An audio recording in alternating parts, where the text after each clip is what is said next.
ఇక హంగు వచ్చిన మున్సిపాలిటీలో గెలిచిన కౌన్సిలర్లను అయితే భారీ భద్రత మధ్య ఈ 3 రోజు క్యాంపుల్లోనే ఉంచారు. ఇక ఓవరాల్గా బీఆర్ఎస్కు సంబంధించి మున్సిపాలిటీలో ఉత్కంఠ అయితే నెలకొంది. చైర్మన్ వైస్ చైర్మన్లకు సంబంధించి ఇక దీనికి సంబంధించి పూర్తి డీటెయిల్స్ మా ప్రతినిధి ప్రవీణ్ లైవ్లో అందించడానికి సిద్ధంగా ఉన్నారు. ప్రవీణ్, మొదటి నుంచి అయితే బీఆర్ఎస్ అయితే ఒకటే చెప్తుంది, ఏదైతే ఇప్పటివరకే దాదాపు 17 స్థానాలకు సంబంధించిన వరకు మాత్రం మున్సిపాలిటీలో కూడా కవిసం చేసుకుంటాము నేరుగా అనే దానిపై కూడా బీఆర్ఎస్ క్లారిటీ ఇచ్చింది. దాంతోపాటుగా అంగొచ్చిన ప్లేసెస్ ఏవైతే ఉన్నాయో అంగొచ్చిన 37 మున్సిపాలిటీలకు సంబంధించి కూడా ఆ మున్సిపాలిటీల్లో మాత్రం దాదాపు 12 వరకు కూడా మున్సిపాలిటీల్లో మేము కవిసం చేసుకుంటామని చెప్పేసి కూడా బీఆర్ఎస్ అయితే మొదటి నుంచి చెప్తుంది. కానీ ఇవాళ ఉదయం నుంచి పరిణామాలు చూస్తే మాత్రం ఒక పక్క క్యాంపులు ఏర్పాటు చేసిన తర్వాత మాత్రం మున్సిపాలిటీలో కూడా అక్కడికి మాత్రం అంటే బల ప్రదర్శన కూడా తీసుకురావడం, ఈ సందర్భంలో మాత్రం ఆ ప్రమాణ స్వీకార సమయంలో మాత్రం కొంతవరకు అటు బీఆర్ఎస్ అదేవిధంగా కాంగ్రెస్ మధ్య మాత్రం వాడివేడిగా మాత్రం ఇప్పటివరకు ఆ గొడవలు కూడా జరుగుతున్న సిచ్యువేషన్ అయితే కనిపిస్తుందని చెప్పుకోవచ్చు. మనం చూడొచ్చు కేతనపల్లికి సంబంధించినంత వరకు కేతనపల్లి బీఆర్ఎస్ సంబంధించిన మున్సిపాలిటీ, కానీ అక్కడ ఇప్పటివరకే వాయిదా పడింది. అంటే ఆ సమయానికి 11 గంటల వరకు కూడా ఎవరు రాకపోవడంతో కూడా ఆ మున్సిపాలిటీలో మాత్రం ఇప్పటివరకే చైర్మన్ సంబంధించిన ఎన్నిక కూడా వాయిదా పడ్డ సిచ్యువేషన్ అయితే కనిపించిందని చెప్పుకోవచ్చు. దీంతో పాటుగా ఆమరగల్లుకు సంబంధించి కూడా ఆమరగల్లో మొదటి నుంచి కూడా బీఆర్ఎస్కు సంబంధించినందుకు మాత్రం 8 వార్డులు ఉండగా 8 వార్డులు కాకుండా కూడా కాంగ్రెస్ కైవసం చేసుకునే సిచ్యువేషన్ అయితే కనిపిస్తుందని చెప్పుకోవచ్చు. ఎందుకంటే అక్కడ ఎక్సఫిషియో ఓటును కూడా ఉపయోగించుకున్న తర్వాత మాత్రం ఆ పీఠాన్ని కూడా కాంగ్రెస్ కూడా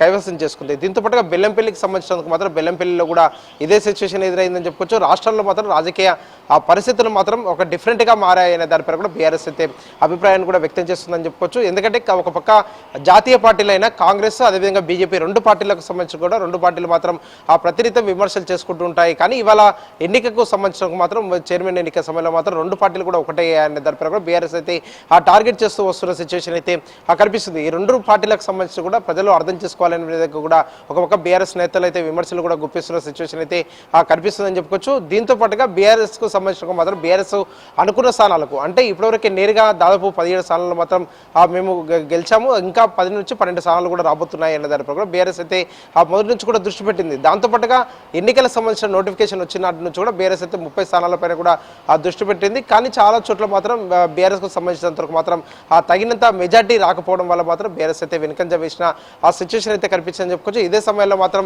రాష్ట్ర ప్రభుత్వం కావాలని ఏదైతే వాళ్ళకి సంబంధించినంత వరకు మెంబర్స్ ఉన్నారో వాళ్ళందరూ కూడా కొనుగోలు చేయడానికి వారికి బేరసారాలు కూడా ఆడుతుంది అంటూ కూడా ఇప్పటివరకు బీఆర్ఎస్ అయితే విమర్శలు కూడా గుప్పిస్తున్న సిచ్యువేషన్ అయితే కనిపించిందని చెప్పుకోవచ్చు. తాజాగా ఒక పక్క కరీంనగర్కు సంబంధించిన అంశం కావచ్చు, దాంతోపాటుగా 116 మున్సిపాలిటీలో మాత్రం దాదాపు 35 చోట్ల మాత్రం ఇదే విధంగా ఘర్షణలు కూడా జరుగుతున్న సిచ్యువేషన్ అయితే కనిపిస్తుందని చెప్పుకోవచ్చు. ఇప్పటివరకే ఏదైతే కేతనపల్లికి సంబంధించినందుకు మాత్రం కేతనపల్లి మున్సిపాలిటీ కార్యాలయం వద్ద బీఆర్ఎస్కు సంబంధించిన నేతలు కావచ్చు, అదేవిధంగా కాంగ్రెస్ సంబంధించిన నేతలు కూడా ధర్నాలు కూడా చేస్తున్నారు. తొర్రూరులో ఉదయం నుంచి చూడొచ్చు, తొర్రూరులో కూడా ఒక పక్క బీఆర్ఎస్ వర్సెస్ కాంగ్రెస్గా కూడా నినాదాలు చేసుకుంటున్నారు. మాజీ మంత్రి ఎర్రబెల్లి దయాకర్రావుకు సంబంధించిన దానిపై కూడా ఎర్రబెల్లి దయాకర్రావుకు వ్యతిరేకంగా నినాదాలు చేయడం, అదేవిధంగా కాంగ్రెస్కు కూడా వ్యతిరేకంగా బీఆర్ఎస్ కూడా నినాదాలు చేస్తున్న సిచ్యువేషన్ అయితే కనిపిస్తుందని చెప్పుకోవచ్చు. రాష్ట్ర వ్యాప్తంగా ఇప్పటివరకు ఏదైతే ఆ మున్సిపాలిటీలు ఉన్నాయో ప్రతి మున్సిపాలిటీలో మాత్రం ఇదే సిచ్యువేషన్ అయితే నెలకొందని చెప్పుకోవచ్చు.